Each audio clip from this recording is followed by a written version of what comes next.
After the crash, Serena Hayes lay motionless in her hospital bed. Machines breathed for her. Monitors beeped in rhythm. Doctors said she was in a deep coma, completely unaware. But they were wrong. She heard everything. She heard the executives whispering about her shares. She heard so-called friends discussing her inheritance. She heard nurses talking about her like she was already gone. Then one evening, a poor black janitor walked into her room and said something no one else had. Not pity, not greed. Just one honest sentence that made her frozen heart tremble. The night of the accident, Serena Hayes had been leaving a charity gala where she was the guest of honor. Cameras had flashed. People had applauded. She had smiled the practiced smile she had perfected over 30 years in business. At 52, Serena was the CEO of Hayes Development Corporation, one of the largest real estate empires on the East Coast. Forbes had featured her twice. Politicians sought her endorsements. Young women cited her as an inspiration. But when her driver turned onto the highway that night, a freight truck lost control and slammed into her sedan. Metal twisted, glass shattered. And Serena Hayes, the woman who controlled billions, suddenly controlled nothing at all. She woke up in darkness. Not the darkness of sleep, but something far more terrifying. Her mind was sharp alert screaming, but her body refused to respond. She tried to open her eyes. Nothing. She tried to move her fingers. Nothing. She tried to scream for help, but no sound escaped her lips. The doctors called it a deep coma. They spoke in hushed tones outside her door, discussing brain scans and prognosis. But Serena heard every word. She was trapped inside her own body, a prisoner in a shell that no longer obeyed her commands. Medical professionals would later call this locked-in syndrome, a rare condition where the mind remains fully conscious while the body becomes completely paralyzed. But no one thought to test for it. They saw a wealthy woman in an expensive hospital bed hooked up to machines and assumed the worst. The first day was a blur of medical procedures and clinical conversations. Nurses adjusted her IV drip while discussing their weekend plans. Doctors checked her vitals and dictated notes into their recorders. To them, she was a case number, a chart, a body requiring maintenance. But the real torture began when the visitors arrived. On the second morning, Serena heard the door open and recognized the voice of Robert Mitchell, her chief financial officer. He had worked for her for 15 years. She had trusted him with the company's most sensitive information. "The board is concerned," Robert said to someone else in the room. His voice was low, careful. "If she doesn't wake up within 30 days, we need to discuss the succession protocol." Another voice responded. Serena recognized it as her legal counsel. "Her shares alone are worth over $2 billion. Without a clear directive, this could get messy. Has anyone found a will?" "We're looking, but you know Serena, she never planned for failure." They laughed. Both of them laughed while standing over her supposedly unconscious body. Serena wanted to scream. She wanted to rise up and fire them both on the spot, but she could only lie there listening to men she had made wealthy discuss how to divide her empire. The visitors continued throughout the day. Serena's so-called friends arrived in waves. She heard their voices dripping with false concern. One woman called her situation a tragedy, while another whispered about her penthouse and what would happen to it. Someone mentioned her beach house in the Hamptons and her art collection, as if she were already dead and buried. Someone's phone camera clicked. Serena realized they were taking photos. Not of concern, but for social media. Proof that they had been here. Content for their followers. They stayed for less than 10 minutes. As the hours passed, Serena began to understand something she had spent her entire adult life avoiding. She had built walls around herself so high that no one could climb them. She had turned her heart into a fortress after a man she loved had betrayed her decades ago. He had courted her, made her believe in romance, then disappeared with the money she had lent him to start his business. After that, Serena decided that love was a weakness she could not afford. She poured everything into her work. She accumulated wealth, power, and prestige. She told herself these things would protect her. But now, lying paralyzed in a hospital bed, she realized the truth. She had built her fortress so well that when she finally needed someone, there was no one inside the walls with her. Every relationship she had was transactional. Every friendship was conditional.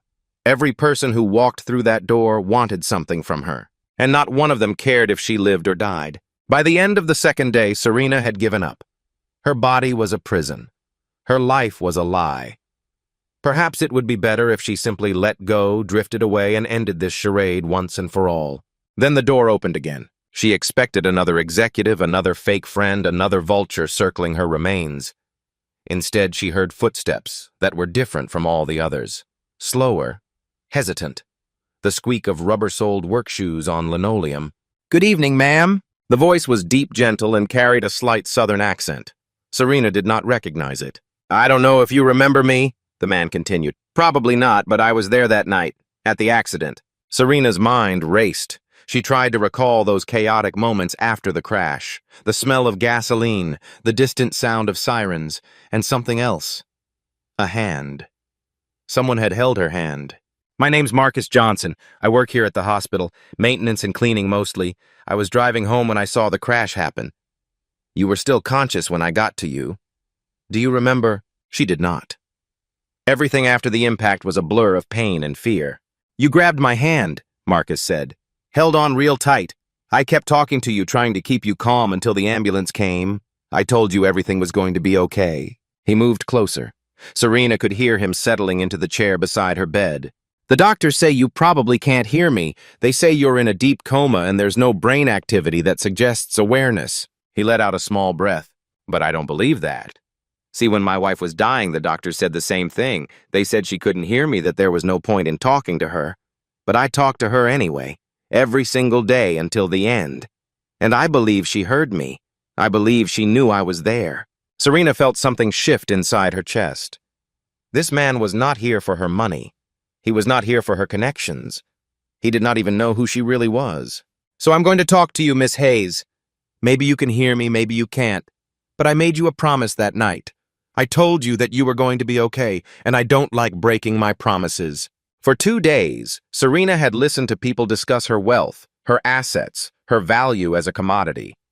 But this stranger spoke to her as if she were simply a woman who needed kindness. "I'll come back tomorrow," Marcus said, rising from the chair. "Got to pick up my daughter from my neighbor's place. She's 7 and she worries when I'm late." He walked toward the door, then stopped.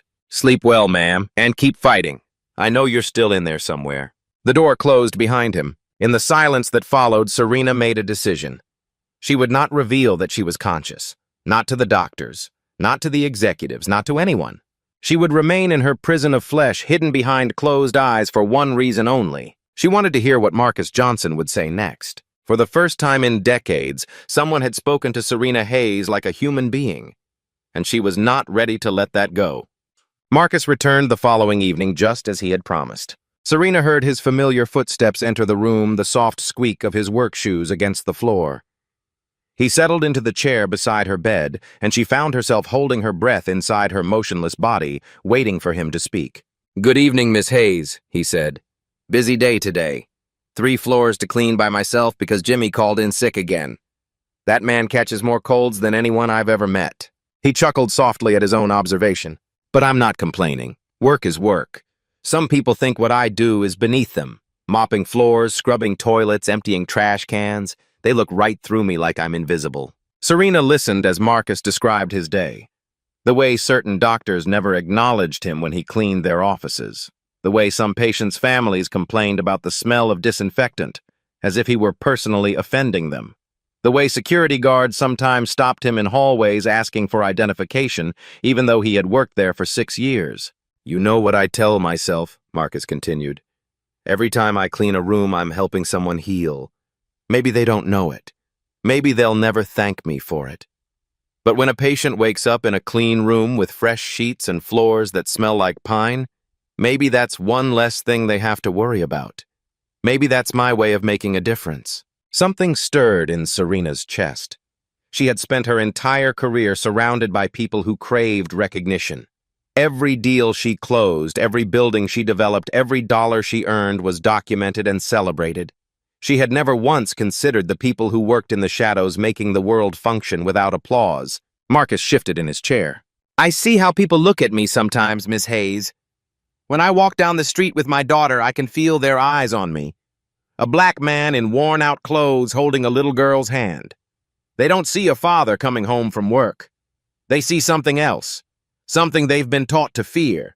His voice carried no bitterness, only a quiet weariness. Lily asked me once why people stared at us. I told her that some folks just haven't learned how to see yet. They look, but they don't see. They make pictures in their heads before they ever bother to learn the truth. Serena had never thought about this. She had lived in a world where every door opened for her, where her wealth and status preceded her like a red carpet unfurling at her feet. She had never wondered what it felt like to be invisible, to be judged, to be feared for simply existing. For the first time in her life, she was seeing the world through someone else's eyes. As the evening grew later, Marcus's voice softened. "I want to tell you about my wife," he said. Her name was Angela. She was a nurse here at this hospital. That's how we met. Serena could hear the love in his voice, even now, years after Angela's death. I had just started working here. First week on the job, nervous as anything. Dropped a whole bucket of mop water in the middle of the hallway. Made a fool of myself in front of everyone. But Angela didn't laugh. She just grabbed some towels and helped me clean it up. She looked at me and smiled and said something I'll never forget. Marcus took a breath. She said, "Everyone spills something their first week. It's what you do after that matters." And then she introduced herself. That smile of hers, Miss Hayes, I swear it could light up a whole room. He went on to describe their courtship. How he would find excuses to clean the hallways near her station. How she started bringing him coffee during her breaks. How they got married in a small church with only a handful of guests because neither of them had much family left. When Angela got sick, I thought I could fix it. I thought if I worked hard enough, saved enough money, prayed hard enough, somehow it would be okay. His voice cracked slightly. But cancer doesn't care how hard you work. It doesn't care how much you love someone. It just takes and takes until there's nothing left. Serena felt her heart constrict. She had never experienced this kind of loss. She had never allowed herself to love deeply enough to be devastated by its absence. The last few weeks, Angela couldn't talk anymore. The doctors said she was unconscious, that there was no point in sitting with her. But I sat with her anyway, every single day. I told her about Lily, about what the little one did at school, about what we had for dinner, about how much I missed her. He fell silent for a moment. I believe she heard me, Miss Hayes. I believe she knew she wasn't alone. And when she finally let go, I was holding her hand. That's all any of us can ask for, I think, to not be alone at the end. Serena wanted to weep. She wanted to reach out and touch this man who had suffered so much and still found the strength to show kindness to a stranger. But her body remained frozen, a tomb of flesh and bone. After Angela passed, it was just me and Lily, Marcus continued. 7 years old and already asking questions I didn't know how to answer. Where did Mommy go, Daddy? Is she coming back? Why do people have to die? He exhaled slowly. I didn't have answers. Still don't. All I could do was hold her and tell her that we were going to be okay, that we had each other, that love doesn't disappear when someone dies. It just changes form. Marcus leaned back in his chair. There are days, Miss Hayes, when I don't know how I'm going to make it. Rent is due, and I'm short by $100. The refrigerator is empty, and payday isn't until Friday. Lily needs new shoes because she's growing so fast, but I can't afford them yet. His voice grew quieter. But then I come home, and that little girl runs to the door and throws her arms around me. And she looks up at me with those big brown eyes, and she says, "Daddy, you're the strongest person in the whole world." Serena felt something break inside her. In that moment, Marcus said, I'm richer than anyone. I don't have money in my pocket. I don't have a fancy car or a big house. But I have her. I have her love. And that's worth more than anything. The words echoed in Serena's mind long after Marcus left that night. She had spent 52 years accumulating wealth, building an empire, proving to the world that she was worthy of respect. But no one had ever looked at her the way Lily looked at her father. No one had ever called her the strongest person in the world. She had billions of dollars and not a single person who loved her simply for being herself. The fourth day brought an unexpected visitor. Marcus arrived earlier than usual, and Serena could hear a second set of footsteps beside his. Lighter, quicker, the footsteps of a child. Sorry to bring her, Miss Hayes, Marcus said.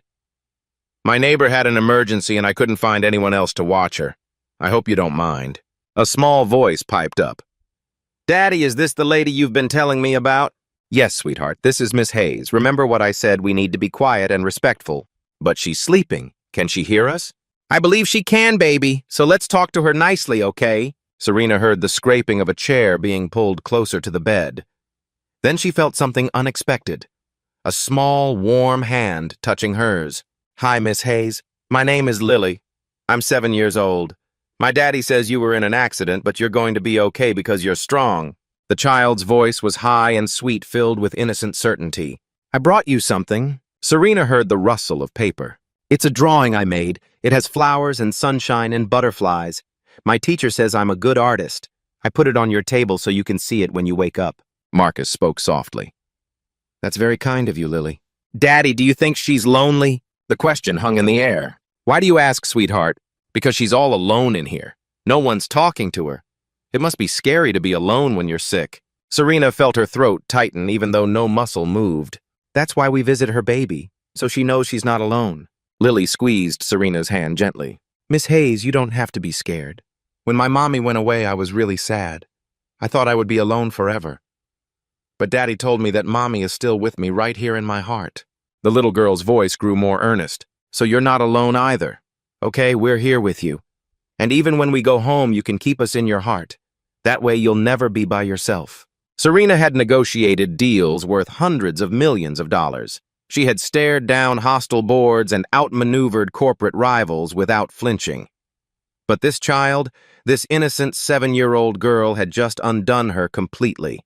"You're not alone?" 3 simple words that Serena had never heard in all her years of wealth and power. After Lily fell asleep in the visitor's chair, Marcus spoke in a hushed voice. "I'm sorry if she was too much. She's got her mother's heart, always trying to take care of everyone." He was quiet for a moment. "You know, Miss Hayes, I've been thinking about why I keep coming here. At first, I told myself it was because of the promise I made you that night. But it's more than that." Serena waited, her entire being focused on his words. "When Angela was dying, I felt so helpless. I couldn't save her. I couldn't stop what was happening. All I could do was sit there and watch the woman I loved slip away." His voice grew heavy. "Coming here talking to you, it feels like I'm getting a second chance. Not to save you. I know that's not up to me. But to be there for someone who needs it. To not let another person face the darkness alone." He stood up slowly. "I should get Lily home. She has school tomorrow." Serena heard him wake the child. Gently, heard their soft footsteps moving toward the door. And with every step, she felt a growing panic rising inside her frozen body. She wanted to wake up. She wanted to open her eyes and thank them. She wanted to tell Lily that her drawing was beautiful, that her words had meant more than any business deal or accolade Serena had ever received. But the fear held her back. If she woke up now, what then? She would return to her old life, surrounded by the same vultures who had circled her bed for days. She would have to face the board members plotting against her, the fake friends who only wanted her money, the crushing loneliness that had defined her existence. And worse, if she woke up, Marcus would know she had heard everything, every intimate story, every vulnerable confession. Would he be embarrassed? Angry? Would he ever come back? Serena remained still, trapped not only by her body but by her own terror. Late that night, the door opened again. Serena heard voices she recognized. The board members had returned, along with lawyers, and someone claiming to be a distant cousin she had not seen in 20 years. "The doctors say there's no sign of improvement," one of the lawyers said. "If she doesn't wake up in the next 48 hours, we can invoke the incapacity clause," her cousin spoke up. "As her closest living relative, I believe I should be appointed guardian of her estate." Serena wanted to scream. This man had never called her, never visited, never shown any interest in her life. Now he was circling like the rest of them. "The hospital is recommending transfer to a long-term care facility," another voice added. "It would be better for everyone. Better for everyone except her." When they finally left, Serena lay in the darkness more alone than she had ever been. Her empire was crumbling. Her body was a prison. And the only people who had shown her genuine kindness were about to disappear from her life. The next evening, Marcus arrived with a heaviness in his step that Serena had not heard before. "Miss Hayes, I have some bad news. I overheard the nurses talking. They're moving you tomorrow to some facility upstate." He sat down slowly. "This might be the last time I can visit you." Serena felt her heart plummet. "I know you probably can't hear me. The doctors keep saying there's no awareness. But I'm going to talk to you anyway one last time." He reached out and took her hand. It was the first time he had touched her since the night of the accident. I want to thank you, Miss Hayes. You don't even know what you've done for me. Coming here talking to you, it helped me more than you'll ever know. It made me feel like maybe I'm not just some invisible janitor. Maybe my words matter. Maybe my kindness matters. His grip tightened slightly. When I lost Angela, I felt like a part of me died too. But sitting here with you, telling you about my life, about Lily, about everything, it reminded me why I keep going. Because we all need someone to listen, even if they can't respond. He was quiet for a long moment. I couldn't save my wife. I held her hand until the very end, but I couldn't stop her from leaving. For a long time, I blamed myself. I thought maybe if I had done something different, worked harder, prayed more, she would still be here. His voice grew thick. But Angela taught me something before she died. She told me that love isn't about saving someone, it's about being there, just being present, holding their hand in the dark even when you can't fix what's broken. He exhaled slowly. I'm not going to pretend I can save you, Miss Hayes. I don't have that power. But I hope that somehow, in some way, you know that someone was here. Someone thought about you. Not because of your money or your company, but because you're a human being, and every human being deserves to be seen. Marcus stood up and gently released her hand. Goodbye, Miss Hayes. I hope you find peace. Whatever happens next, I hope you know that you mattered to me. He walked toward the door, his footsteps slow and heavy. Lily prays for you every night. She asks God to help you wake up so you can smile. She says everyone deserves to smile. The door handle turned.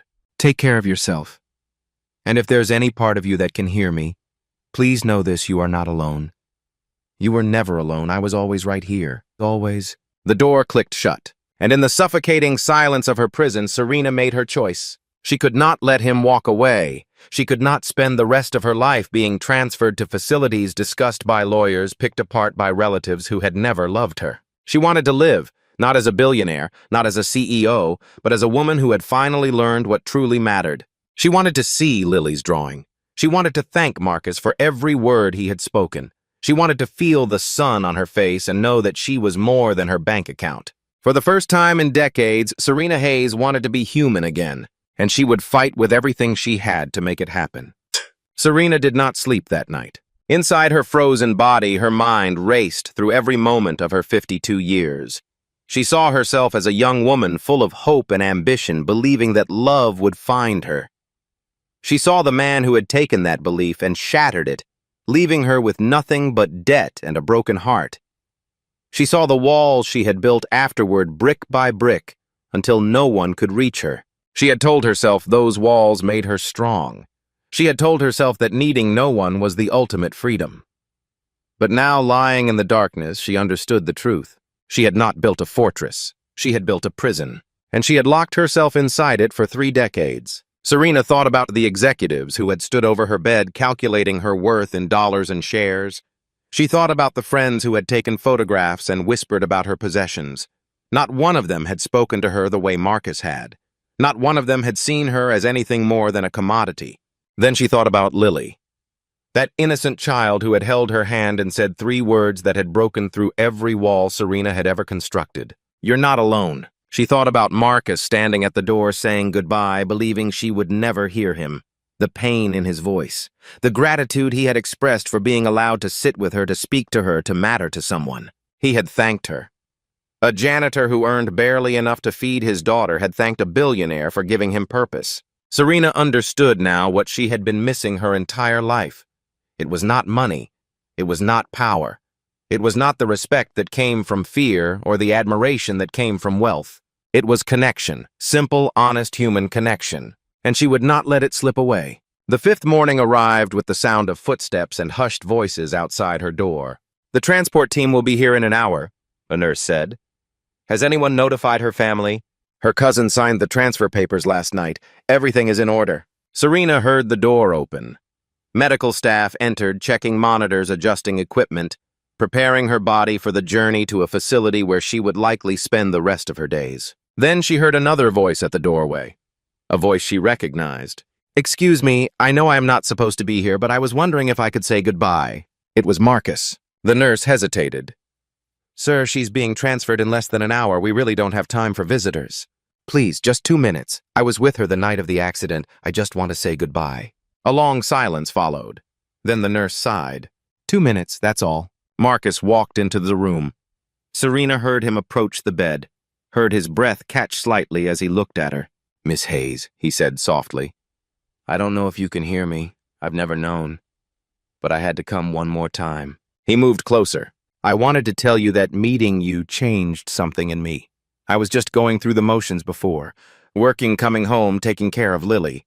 But talking to you, it reminded me why kindness matters, why showing up for people matters, even when they can't thank you for it." His voice grew thick. "I hope wherever they take you, someone talks to you. Someone holds your hand. Someone treats you like you're still here. Because I believe you are. I believe you've been here the whole time." He took a step back. "Goodbye, Miss Hayes. I'll never forget you." Serena heard him turn toward the door, and something inside her shattered. Every fear, every doubt, every wall she had built came crashing down in a single moment. She could not let him leave. She could not spend whatever time she had left being shipped to a facility surrounded by strangers dying alone. She wanted to live, not as Serena Hayes, the billionaire, not as the CEO, the investor, the woman on the Forbes list. She wanted to live as someone who could love and be loved, someone who could smile at a child's drawing and mean it, someone who could hold another person's hand without calculating what she might gain. Serena focused every ounce of her will on her right hand, the hand that Marcus had held at the accident scene, the hand that Lily had touched while promising she was not alone. "Move." Nothing happened. "Move." Her finger trembled, just barely, just enough. The heart monitor beeped slightly faster. Serena pushed harder. She imagined Marcus walking through that door, disappearing from her life forever. She imagined spending years in a sterile room trapped in her body with no one who cared whether she lived or died. Her finger moved again, then her wrist. Then her entire hand shifted against the bedsheet. The nurse gasped. "Doctor, she's moving." Serena did not stop. She poured everything she had into her eyelids, fighting against the weight that had held them closed for 5 days. Light began to seep through, blurry at first, then slowly sharpening. The first thing she saw was the ceiling, white tiles, fluorescent lights. The second thing she saw was Marcus Johnson frozen in the doorway, staring at her with an expression of complete disbelief. Serena's lips parted. Her throat burned from days of disuse. She tried to speak, but only a ragged whisper escaped. "Wait." Marcus did not move. His eyes were wide, glistening. Doctors rushed into the room. Nurses shouted orders. Machines beeped and alarms sounded. But Serena ignored all of it. She kept her gaze fixed on the man in the doorway. She swallowed painfully, forcing her voice to work despite the agony in her throat. "I heard you." The words came out broken, barely audible. Marcus took a step closer, then another, until he was standing beside her bed. "You heard me." Serena managed the faintest nod. She struggled to form each word, her voice cracking and fading. "Everything." A breath. "Angela." Another breath. "Lily." She winced from the effort. "The strongest person in the world." Tears spilled down Marcus's cheeks, not from embarrassment or shame, from something far deeper. Serena gathered the last of her strength for one more sentence. "Thank you." Her voice was almost gone now. "For talking to me, like a human being." Marcus reached down and took her hand, just as he had done on the night of the accident. "You're welcome," he said. "You're so welcome." 2 weeks later, Serena sat in a wheelchair in the hospital garden. The autumn sun warmed her face as she watched leaves drift lazily to the ground. Her recovery was slow. The doctors said it could take months before she regained full mobility. But she did not mind. For the first time in her life, she was not in a hurry. She had fired Robert Mitchell and the board members who had plotted against her. She had dismissed her cousin's claim to guardianship. She had restructured her will to ensure that her wealth would serve a purpose beyond enriching people who had never loved her. The Angela Johnson Foundation was now in its early stages, a charitable trust dedicated to supporting single parents and their children. Not because Serena wanted to save anyone or be seen as generous, but because she finally understood that money meant nothing if it did not touch lives. Marcus still worked at the hospital. Serena had offered him financial assistance enough to never work another day in his life. He had refused. "Miss Hayes, you already gave me something more valuable than money," he had said. "You listened. You heard me. That's worth more than any check you could write." The only thing he accepted was a scholarship fund for Lily's education. Not charity, an investment in a child's future. Serena heard footsteps approaching and turned to see Lily running across the garden toward her, a piece of paper clutched in her small hands. Marcus followed behind, a gentle smile on his face. Miss Serena, I made you something." Lily reached the wheelchair and thrust the drawing into Serena's lap. It showed 3 figures standing beneath a bright yellow sun. A tall man with dark skin, a small girl with pigtails, and a woman with long hair holding both their hands. "That's you," Lily said, pointing at the woman. "You're our friend now, okay? Daddy said friends are people who show up for each other. And you showed up. So now we're friends forever." Serena looked at the drawing, then at Lily, then at Marcus, and for the first time in longer than she could remember, Serena Hayes smiled. A real smile. Not the practiced expression she had worn for cameras and business partners. A smile that came from somewhere deep inside her, from a place she had forgotten existed. Marcus stood beside the wheelchair watching his daughter bounce excitedly. He caught Serena's eye and nodded once, a silent acknowledgement of everything that had passed between them. They were not lovers. Perhaps they never would be. But they were something rarer, something more precious. They were friends, true friends, built not on money or status, but on the simple foundation of being seen and heard. Serena looked up at the autumn sky, feeling the warmth of the sun on her face and the warmth of Lily's hand in hers. She had spent her whole life believing that strength meant needing no one, that wealth meant lacking nothing. But lying in that hospital bed, she had learned the opposite. Sometimes what heals us is not being saved. It is being seen, being heard, being treated like a human being, and that she now understood could never be bought with money.